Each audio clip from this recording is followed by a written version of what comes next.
You want to start off by, we talked about recent events a little bit last time, but one coin that we kind of glanced over because it wasn't a July release is the 2025 High Relief Gold $100 piece. Right.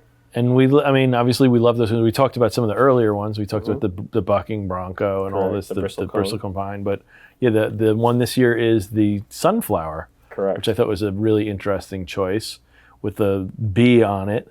I'm curious to see what it looks like in high relief. I mean, I've seen the images of it, but it's hard posted. It's online. Yeah, but still, without seeing it moving and in person, you know what I mean? Like, you know what I mean? I really want to see how high that relief really looks. I mean, I've seen the images. It looks really cool.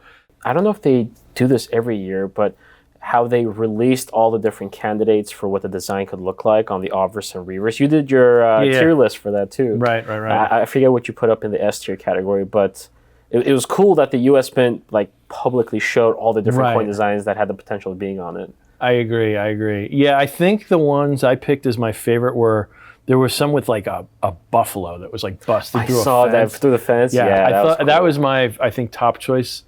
I mean, I like this choice a lot. There were definitely some ones that were different that were, I think, in concept cool. Like those ones that were more kind of like street art, like graffiti style and stuff. I think I was reading about, what the sunflower is meant to represent, because with the bronco, the idea is that it's bucking off an English saddle, so it's representing freedom in that way. And with the bristle cone, it's one of the oldest living organisms on the planet, so it's like how deeply rooted freedom and liberty and all that is embedded into our country. With the sunflower, I think the idea behind it is that the ideas of freedom and liberty, how they need to be nurtured so deeply, and that's why you have the bee on it harvesting the nectar. Oh, that's cool. Yeah, it's a cool idea. I like that. That's really cool. It's a completely new angle. You mentioned the graffiti design that was one of the candidates. Yeah. I don't know if you heard about this. I was reading about it.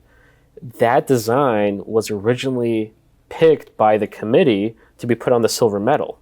The silver medal. It was proposed that the graffiti version of Lady Liberty, the Statue of Liberty coin, that was supposed to be on the obverse of the silver version. Oh, so they're going to do the gold and silver with different designs? That's what was supposed to happen. But I guess the U.S. Mint decided to use the same design because the silver. That's what they've done traditionally. Correct. Yeah. So, I think they have a lot more leeway with the the metal than if it's a coin. There's a lot of congressional red tape they have to go through. But on metals, there's like a little more leeway. They can do different things. So it's interesting.